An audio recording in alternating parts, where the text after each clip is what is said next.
નમસ્કાર દર્શક મિત્રો, હું નીતિન પટેલ. તમે જોઈ રહ્યા છો સમાચાર મેં આગે ન્યૂઝ. હવે જોઈએ આજના સમાચાર. પીએમ મોદી એક મહિનામાં જ બીજી વાર ગુજરાતની મુલાકાતે છે.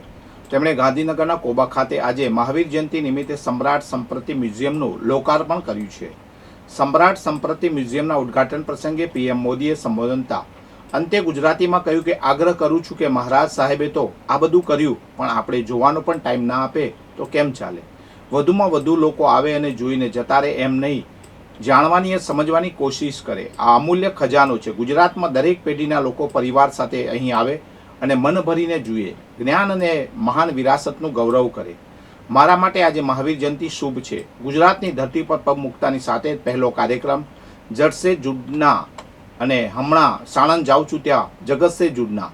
અહીં મહાન સાંસ્કૃતિક પરંપરા સાથે આચમન લીધું અને સાણંદમાં વિશ્વની આધુનિકમાં આધુનિક ટેકનોલોજી એટલે કે સેમી કન્ડક્ટરનું ઉદ્ઘાટન થઈ રહ્યું છે.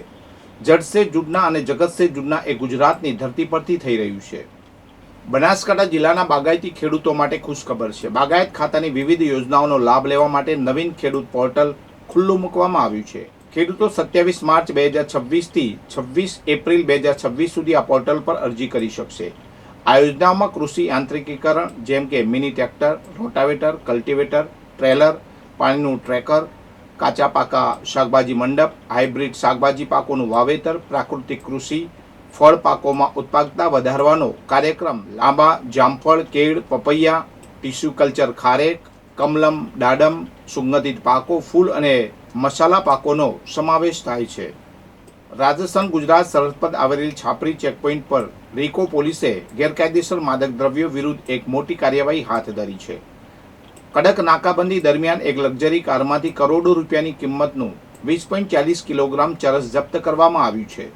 પોલીસે આ ગુનામાં સંડોવાયેલા 3 આરોપીઓની ધરપકડ કરી છે. આ સમગ્ર ઓપરેશન પોલીસ અધિક્ષક પુષ્પેન્દ્રસિંહ રાઠોડના કડક નિર્દેશો હેઠળ હાથ ધરવામાં આવ્યું હતું. જ્યારે સ્થળ પર આ સફળ કાર્યવાહીનું નેતૃત્વ સ્ટેશન હાઉસ ઓફિસર લક્ષ્મણસિંહ ચંપાવતે કર્યું હતું. પોલીસ હાલ આ ડ્રગ રેકેટના મૂળ સુધી પહોંચવા માટે આગળની કાયદેસરની તપાસ ચલાવી રહી છે. અંબાજી નજીક ત્રિશુલિયા ઘાટીમાં એક ટ્રક પલટી ખાઈ ગયો હતો. સદનસીબે આ અકસ્માતમાં કોઈ જાનહાની થઈ ન હતી. મોટી દુર્ઘટના ટળી હતી.